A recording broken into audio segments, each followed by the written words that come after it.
Comme depuis le début de la semaine, votre feuilleton estival vous emmène sur la route des écrivains.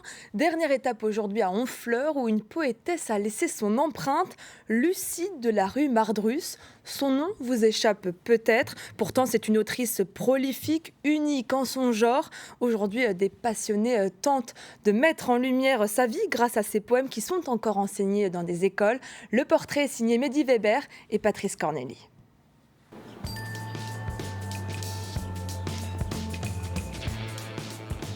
Parmi les touristes qui arpentent ces quais honfleurais, peu savent qui est Lucie de la rue Mardrus. Pourtant, de son vivant au siècle dernier, elle était ici connue de tous. Voici tout de suite le portrait de cette écrivaine, unique en son genre. En plein cœur du vieux Honfleur, une plaque commémore sa naissance ici, au 44 rue des Capucins. Une enfance qui a passionné une autre écrivaine honfleuraise à plus d'un siècle d'écart. Lucie, c'était une jeune femme, c'était une enfant déjà très rêveuse.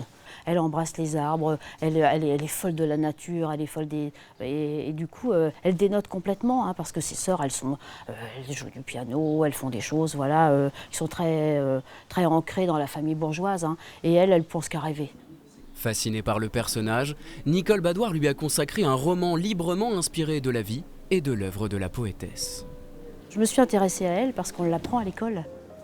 Et voilà, notamment un poème qui m'avait marqué quand j'étais enfant en fait.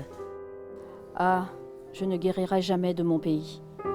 N'est-il pas la douceur des feuillages cueillis, dans la fraîcheur, la paix et toute l'innocence? Et qui donc a jamais guéri de son enfance? Sur les hauteurs de Honfleur, près de la chapelle Notre-Dame, où les femmes de marins priaient pour le retour de leur mari, c'est là que la jeune Lucie, encore petite fille, tombée éperdument amoureuse de ce qu'elle appellera toute sa vie son pays. Elle dit mon pays, c'est la Normandie, et elle se sent d'Honfleur. Elle dit nous nous trouvâmes sans avertissement, en plein devant l'horizon, fin d'estuaire, commencement de la mer. Je faillis positivement tomber à la renverse de saisissement.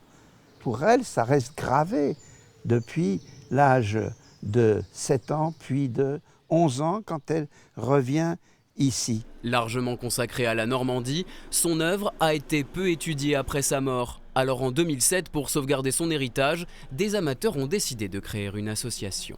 Elle a pour but de promouvoir l'œuvre littéraire et artistique de façon plus générale de Lucie de la rue Mardrus, qui était à la fois et avant tout une poétesse, mais aussi une musicienne. Elle jouait admirablement du piano, elle a écrit de la musique, une peintre absolument merveilleuse, et elle faisait aussi des sculptures.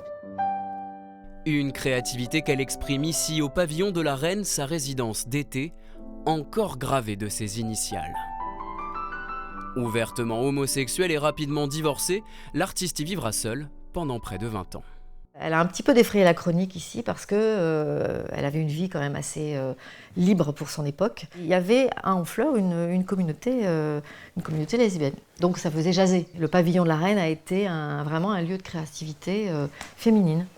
Au fil des années, la propriétaire des lieux a rassemblé des dizaines d'ouvrages et objets lui ayant appartenu, comme pour recréer ici un petit musée dédié à l'écrivaine. On dit que les lieux ont une âme, et cette maison, elle a vraiment une âme. Je crois vraiment que les personnes qui ont vécu dans les lieux laissent une trace qui mériterait d'être mieux connue.